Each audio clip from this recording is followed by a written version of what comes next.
Good morning, YouTube friends. Happy Thursday.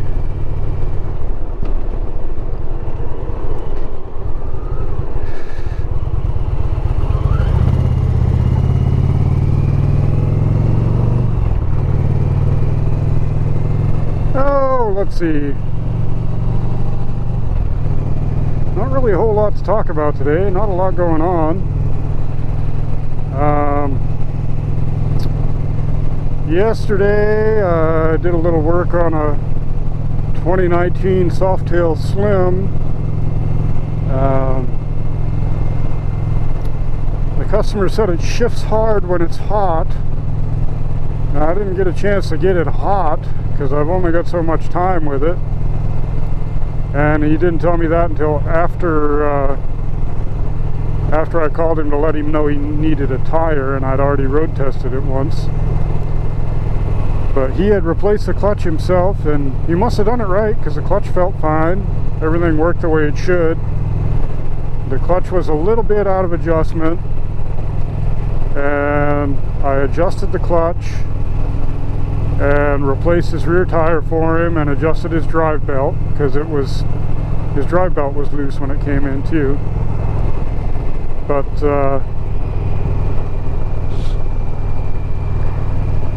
the bike had been wrecked and he didn't know it when he bought it. He figured it out afterwards. He bought it from a local Harley dealership, and they didn't tell him it had been wrecked when he bought it. And the bike didn't go real straight down the road when I road tested it the first time.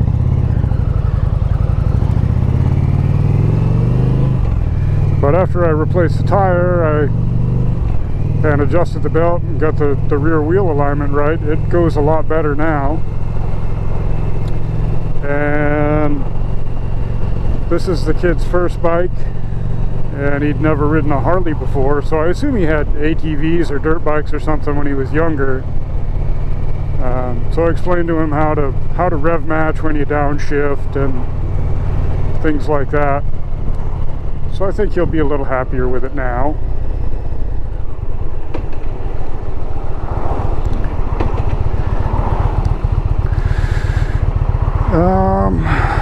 So that's gone, and hopefully he's happy.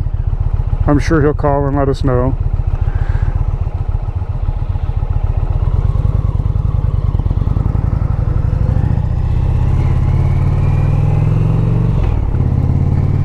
And the boss's engine and cylinders are back at the machine shop. The machinist and another bike mechanic he knows and I all agree that we've never seen pistons hit the oil jets and knock them off before. So that's a new one on all of us. But I don't think I've been wrenching on bikes as long as the machinist and his other motorcycle mechanic friend. But we're all kind of at a loss on that one. And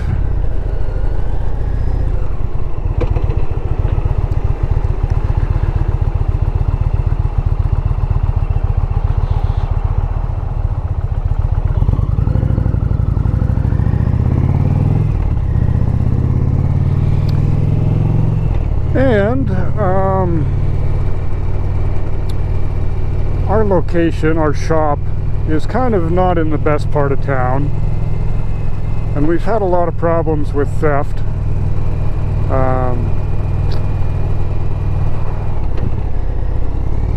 The biggest thing has been that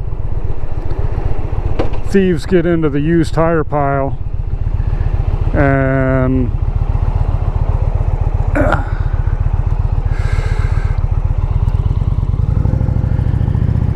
they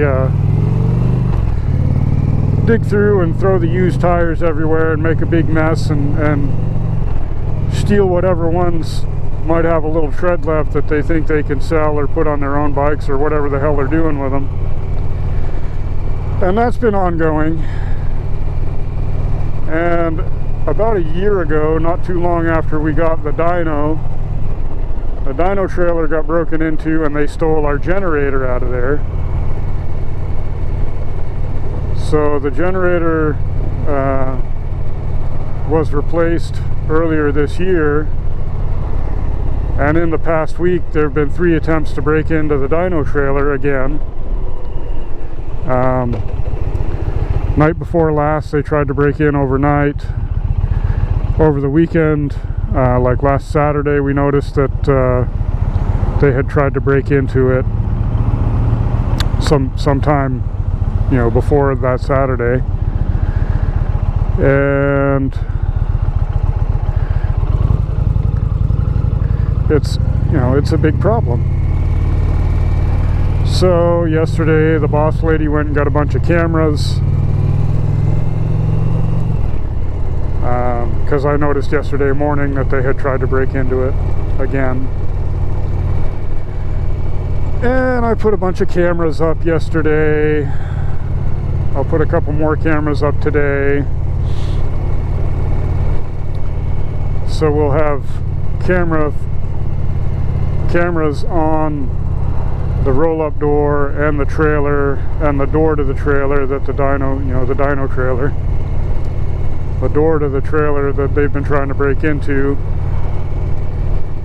And I'm going to put up at least one more today that'll cover the area where the used tires are, because there's a side door there, so we want coverage on that too.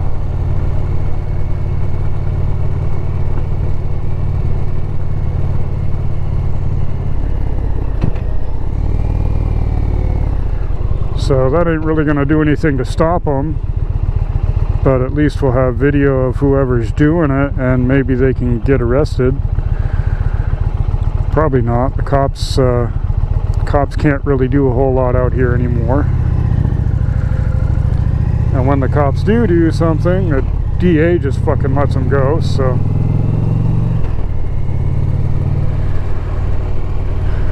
But at least we've got cameras up there. Maybe we can catch them and get them put in jail for a minute.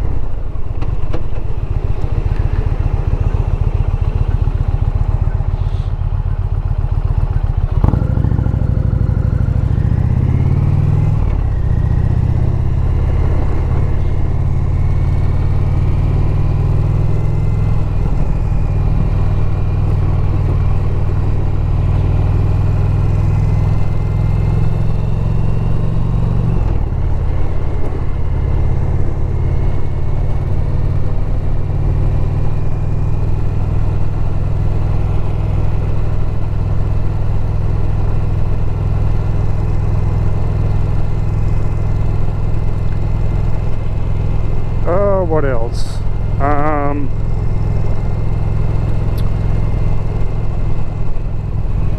Yeah, not a whole lot else going on.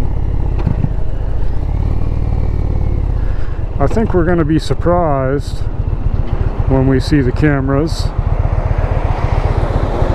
at how many little tweakers on bicycles try the doors and stuff on the building and the trailer, like on a daily basis.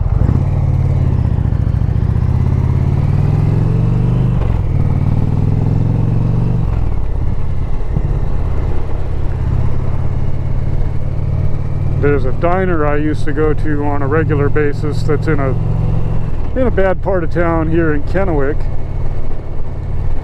and he had cameras up everywhere, and he said 4 or 5 times a night, every night, little tweakers on bicycles would roll through his parking lot and try all the doors on his building. He wound up turning off the alerts because it kept him awake all night, like every night.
Tri-Cities is not that big.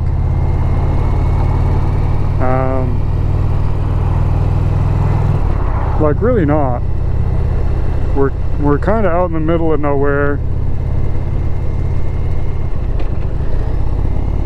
It's not a huge town. We're nowhere near the size of Spokane.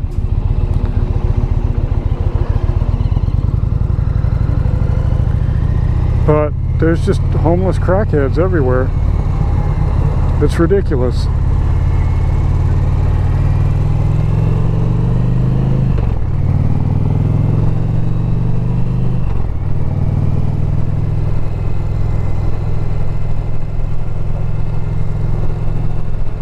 And crime is just fucking rampant. It's bad.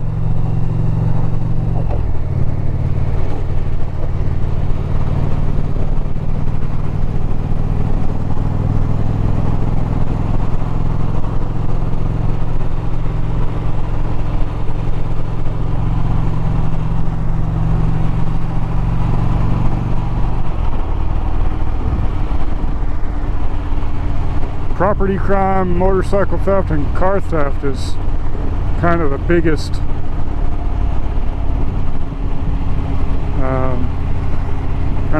crime out here.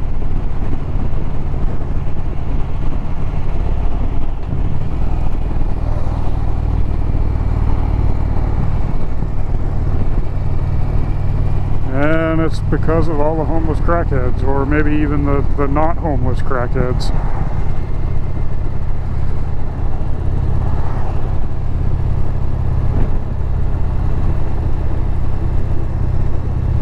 I use crackhead as a general term. They don't have to be on crack. They're probably on meth and heroin and fentanyl, but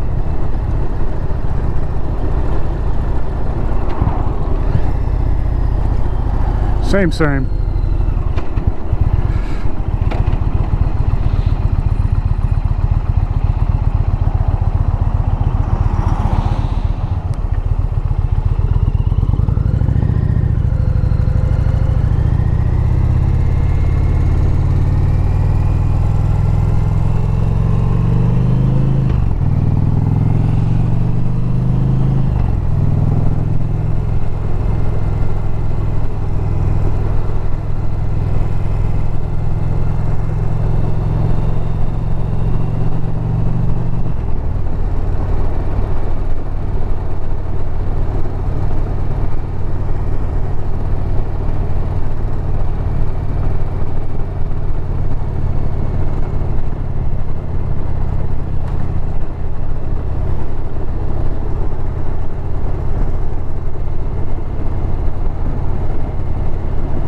A shit ton of illegals here too.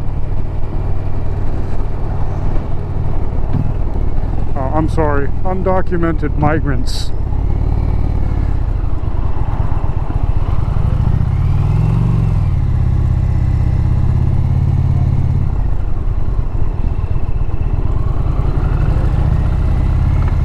That's what that shit place is about. And that pisses me off too.